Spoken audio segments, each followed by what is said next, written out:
They who give up essential liberty to obtain a little safety deserve neither liberty nor safety. Benjamin Franklin.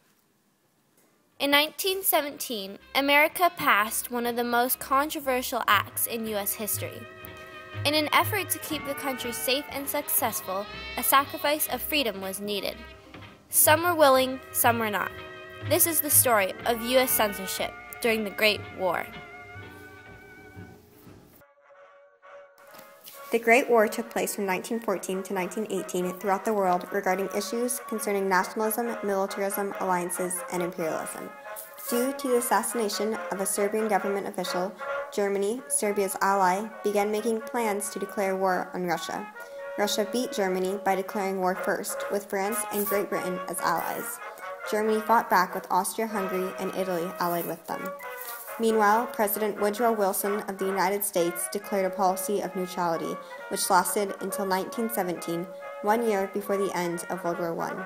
However, Germany's declaration of unrestricted submarine warfare soon dragged the United States into the World War when the Lusitania, an American civilian ship loaded with supplies headed for Great Britain, was sunk by a German U-boat. President Wilson noted this tragedy as the last straw for the American people and declared war on Germany in the spring of 1917, pulling America into the First World War. Despite Americans' reactions to the German atrocity, many Americans were unhappy with the government's decision to enter the war. To keep citizens at bay and prevent America from fighting a two-front war, one at home and one overseas, the United States passed the Espionage Act of 1917 and the Sedition Act of 1918. The Espionage Act of June 15, 1917, legalized fines of up to $10,000 and prison sentences of up to 20 years for vaguely defined anti-war activities, such as obtaining information respecting the national defense with intent or reason to believe that the information to be obtained is to be used to the injury of the United States or to the advantage of any foreign nation. The Sedition Amendment of May 16, 1918, legalized heavy penalties to anyone convicted of using disloyal, profane, scurrilous, or abusive language about the Constitution, the government, the military, or the flag. The Espionage Act and the Sedition Amendment targeted individuals whom interfered with support of the government's decision to enter the war. The Espionage Act and Sedition Amendment were used to prosecute many Americans speaking out against the war, and though the acts fiercely violated the First Amendment, they were continually upheld in the court of law. The government began prosecuting anyone they viewed as a threat to the war effort. Among those were Rose Pastor Stokes and Eugene V. Debs, both popular activists who were associated with the Social Democratic Party arguing against the war. Similarly, both were, in turn, arrested and sentenced to 10 years in prison for violating these acts. Stokes, for the words she wrote in a letter to the Kansas City Star, "No government which is for the profiteers can also be for the people.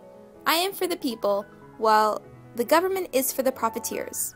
And Debs, for his anti-war speeches, "When I say I am opposed to war, I mean ruling class war, for the ruling class is the only class that makes war. It matters not to me whether this war be offensive or defensive, or what other lying excuse may be invented for it. I am opposed to it, and I would be shot for treason before I would enter such a war." Debs ran for president in the 1920 election, receiving 913,644 write-in votes, while still in the Atlanta, Georgia prison system. While Stokes and Debs were among the easily recognized political figures prosecuted during this time, they were not alone. Hundreds of members of the Industrial Workers of the World, a radical labor association with a neutral stance on the war, were arrested and punished solely on their beliefs because business leaders considered their union to be dangerous. Over 2,000 men and women were arrested during the Great War, and a total of more than 1,200 were sent to jail. Dear Kenny, I'm surprised you never wrote back. It's not quite like you. I hope things are going okay over there. Things back home in America are changing quite drastically. You wouldn't even believe it, but Eugene V. Debs has been imprisoned for his own beliefs. To think that you almost voted for him back in 1916. Cousin Jane has stopped going to her Socialist Party meetings. It's not a good time to be associated with anything that may be viewed as against the war effort because of the Espionage and Sedition Acts. I never thought your beliefs could be against the law here in America, the land of the free. Even in the Constitution, our First Amendment protects our freedom of speech, but the government says it's for our own protection during a time of war. I suppose it's okay to sacrifice a little bit of free speech for safety, isn't it? Sincerely, your sister Kelly. The government's effort to censor stretched far beyond the propaganda. Along with the government acts to restrict freedom of speech for the protection of America, military censorship became a top source for keeping the war at one front. Most of Kelly's letters were censored by the United States Army, cutting words and sentences out of her letters to stop Kenny from knowing how strict America had become. Moreover, Kenny's letters explaining the devastation and destruction of the war were thrown away due to the graphic evidence that war is a bad thing to support. Military censorship was used throughout World War I to keep citizens and soldiers from knowing the ugly truth, that America was no longer a dreamland. Government censorship became the main effort to keep anti-war opinions at bay and to instead promote the war through propaganda. In no time at all, Americans were hopping on the pro-war bandwagon due to anti-German posters and films reinforcing America's reason for joining the war. Posters, along with other pro-war media, were used to glorify the war in hopes of drafting new men as soldiers. The media displayed Germans as evil, often referring to them as Huns or barbarians.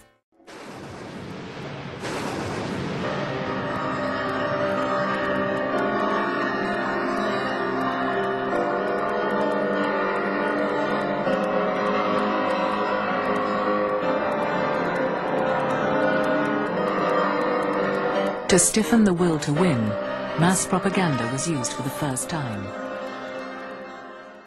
German-language newspapers were shut down, brands with German names were renamed, dachshunds were now called Liberty Dogs, and Bismarck Street became 4th Street. Dear Kenny, how are things going overseas? Have you met any Germans yet? I would like to know if they are as awful as they sound. Back here in America, they are referred to as the Huns. The German Americans are being discriminated against. Some have been lynched by mobs. Do you think if you were an immigrant you would stay loyal to your homeland?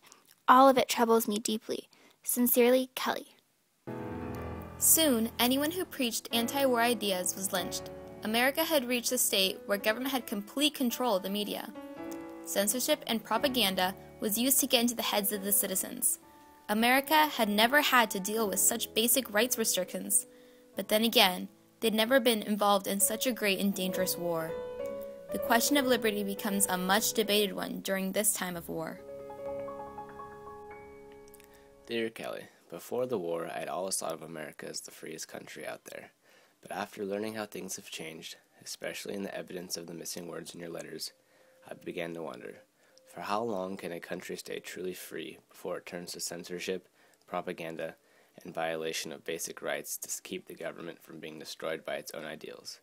Anyway, the action here seems to be settling down, as we only have 1/8 of our regiment still remaining. I am waiting for the day that I can return home to see you and our family again. Sincerely, your brother Kenny. Although many submitted to the Espionage Act and Sedition Act, many more still spoke out. The censorship of World War I had opened the eyes of Americans, and many began to realize they had to fight to protect their rights and civil liberties. The peace movement spawned social reform all across the nation. Effects could be seen everywhere. Women pushed their boundaries and assumed a public voice in matters of war and peace for the first time. The New York Bureau of Legal Advice was formed in 1917 by feminists, pacifists, radicals, and socialists. The Civil Liberties Bureau was also formed, which later came to be the American Civil Liberties Union. The first major suppression of opinions in America brought about the first major outcry from civil libertarians. Dear Kenny, I thought about your letter a lot, but I realize it is not true. America still remains a nation of equality and freedom, a place where citizens are in control. I have started working for a political group, the New York Bureau of Legal Advice. We are working on protecting men who resisted the new draft laws, the ones that made you go to war. See, I think this is what makes America different from other countries.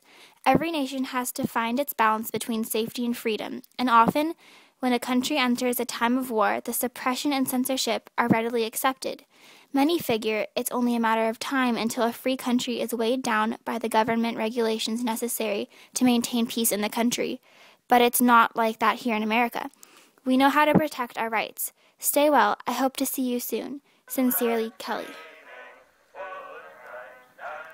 America made it clear that it was going to stay the land of the free. The First Amendment remains an important part of the United States. However, it also became apparent with World War I that the government has the ability to defy the Constitution given reasons of safety during wartime efforts. It was during World War I that America first faced any real trouble with censorship, and it certainly wasn't the last. However, it introduced the world of government suppression to the country, something that was to become more common as the U.S. got more involved in foreign affairs and faced more threats. Yet America never lost its identity as the free country, for the citizens made sure to protect their rights and uphold the value of the First Amendment.